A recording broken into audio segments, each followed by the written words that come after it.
Dear church, I wish I could tell you differently. I wish I could shield you from it. I wish I could tell you that I don't have to deal with it anymore. From the beginning of time, everyone alive has had to deal with it. It's inevitable. Men, women, and children of all nationalities have it. Christian believers, along with everyone else, have it. Getting saved doesn't stop you from having it.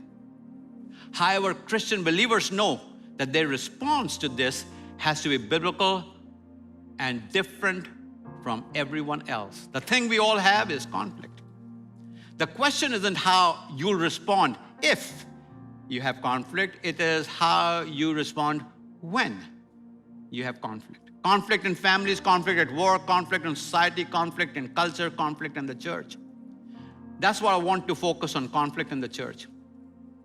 From the inception of the church, there's been conflict. In Acts chapter 6, one group of the church felt neglected and perceived that others in the church were getting better care and attention, leading to the first conflict in a newly emerging church.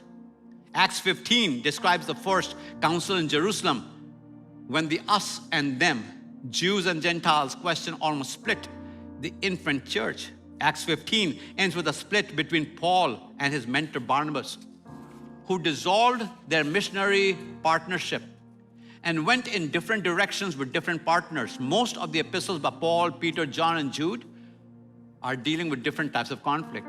Conflict is not new in or to the church.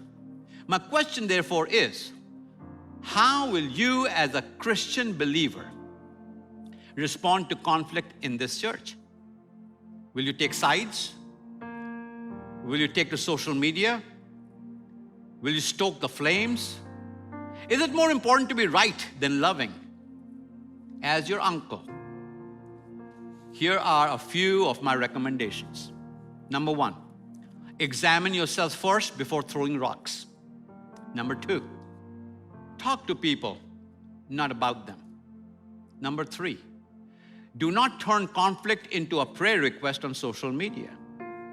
Number four, pray for the person you're in conflict with, not judgment, but blessings. Number five, seek forgiveness and apologize. Conflict is rarely limited to just two individuals. It will eventually involve and impact others, a splash effect. When the church experiences conflict, it is especially impactful. It affects our testimony and could jeopardize someone's eternity. Like any parent or uncle, the goal is to share the wisdom accrued over a long time and to leave the children, nieces and nephews, equipped to apply what has been imparted. We are all to stay in character, Christian character, as we go through difficult places with each other. Let me conclude with Jesus' words of instruction in John chapter 13, verses 34 and 35. Let me give you a new command. Love one another. In the same way I loved you, you love one another. This is how everyone will recognize that you are my disciples, when they see the love you have for each other. Your friend and uncle, Sam Chand.